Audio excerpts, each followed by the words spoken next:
and I'm about to go through the bones of the skull. So we're gonna start with the sutures.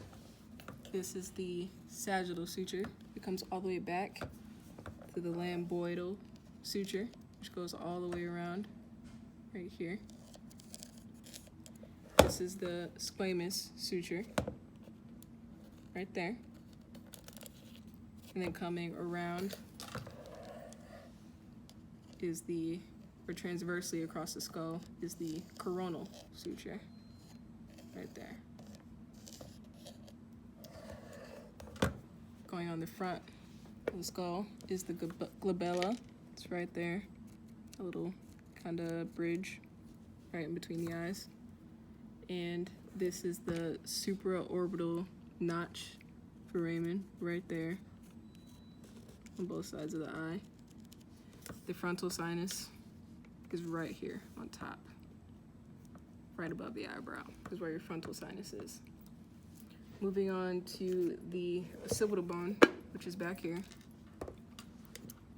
This is the external occipital crest right here, that little line. It's kind of hard to see maybe. And this is the protuberance right here, this little bump on the back where the crest goes all the way up, and there's protuberance. These are the occipital condyles, right here and right here. This big hole right here is the foramen magnum. This inside the foramen magnum is the hypoglossal canal. And then the jugular foramen is these two holes right here. This one and this one. And then next is the parietal bone. The parietal bone is these two halves of the skull right here and right here. And then moving on to the sphenoid bone. This is the sphenoid bone, and it kind of sits in the skull like this. You can see that. And then moving on to the sphenoid bone. These are the greater wings, this wing and this wing right here. These are the lesser wings, this wing right here and this wing right here. This is the hypophyseal fossa right here, where you can put your finger in it, right there. And then this is the anterior clinoid process, these two right here, and then this is the posterior clinoid process on this piece right here, posterior clinoid process. And then right in here is you can see it better probably on the front. Those two holes, this hole right here and this hole right here. You can probably see this hole better, is the optic foramen in the canal, because you can see through it. And then next is the superior orbital fissure, which is right here. You can see it. Can you see it? Superior orbital fissure right here and right here. Next is the foramen rotundum. The foramen rotundum is right here and right here. The next is the foramen ovale, which is right here and right here. And then the foramen spinosum is right here and right here. These two tiny holes right there. And then the foramen lacerum is these two holes right here. Probably see it better if I put it right there and right there. Those are the foramen lacerum. And looking back on this sphenoid bone, you can see it better there. These are the pterygoid processes right here and right here. Pterygoid process. And the sphenoidal sinuses on the skull are right here, kind of underneath your glabella, right on the top of your nasal bone right there. Next is the sphenoid, or ethmoid bone, I'm sorry. This is the ethmoid bone. On the sides, right here. On the very top, the first layer, is the orbital plate. It's on this side as well. And then next is the perpendicular plate. It divides the ethmoid bone down the middle. It's right there, that little thin piece. And then the crista galli is this little shark fin. If you're looking at the ethmoid bone like this, this is the shark fin. This is the crista galli. Cribriform plate is right behind the crista galli. It's right here in this entire little region. And then the ethmoid sinuses are superficial to the sphenoidal sinuses, and they're kind of around the edges of the nasal bone right there. And then going back to the ethmoid bone, this is the middle nasal concha. These two things sticking out right here. Right there, right there. So moving on to the temporal bone. This is the temporal bone. This is the squamous region, right here. It's right underneath the squamous suture. And then this is the mastoid region, right here. This is the mastoid process. This is the tympanic region, right here. This is the external auditory meatus, that little hole right there. Can you see that? Okay. And the styloid process is this little pointy thing right here. It's kind of sharp thing right there. Mandibular fossa, you can kind of put your finger in it. You can put your fingers in most fossas, but this is the mandibular fossa right here. Right there. And then this is the zygomatic process, this long piece right here. This is the zygomatic process.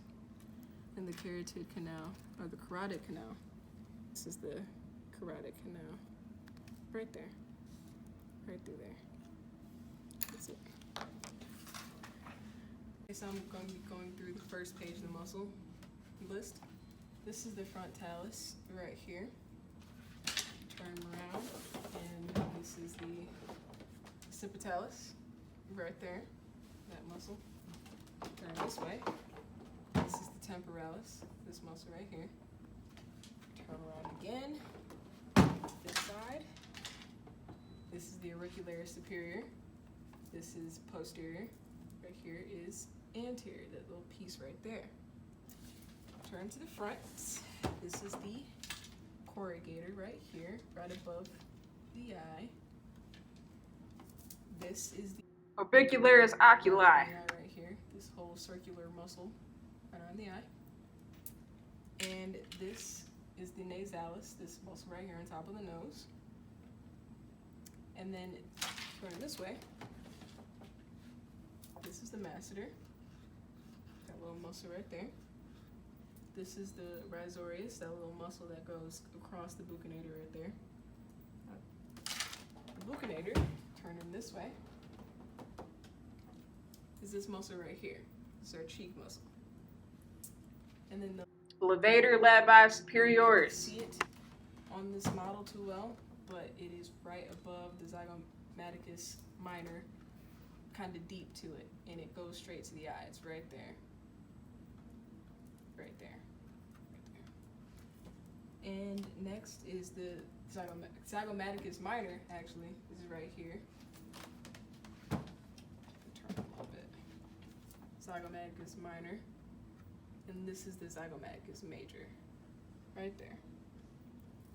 And then the next little muscular circle on his face is the orbicularis oris, which goes around his mouth. All around the mouth. And next is the mentalis, which is at the very tippy top of the chin, or very bottom, whatever, is the mentalis. And then both sides is the depressor labii inferioris.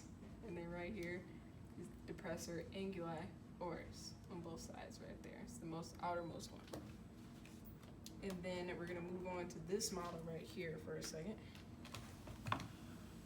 Let's look at the neck muscles. So, we're gonna start with the digastrix. The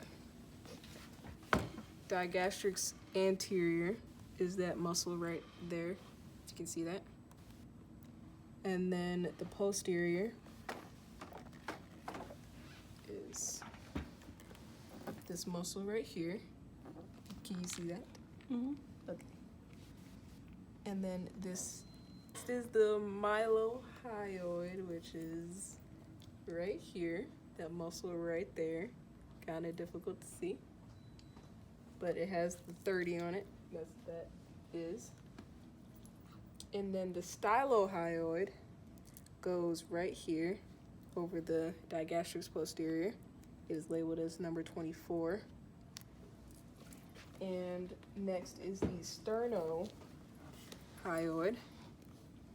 which is right there, number 24, sternohyoid. And then the thyrohyoid is right here, number 29, goes down like that, straight down. And then this is the omohyoid right here, this long piece. It goes like that. And then we're gonna move back to this one over here. You can see it. This is this is the scalenus anterior, this muscle right here. This is the scalenus middle. And then this last one is the scalenus posterior, all the way towards the back. And then next is the splenus, or semispinalis capitis, which goes down like this. The muscle right there. This muscle is the splenus capitis. Right there. You can't really see it that well on this model, but that little part right there. This is the deltoid, the one that I took off, so you can see the scalenus right there. Deltoid goes like this on the model. And then the next is the pectoralis major. That's one of his chestises over here. And the other is the pectoralis minor. And then the intercostals are between the ribs. They're right here. And the serratus anterior is right like in his armpit, kind of right there. It's right here. And then the posterior inferior is right here. Right there's the posterior inferior.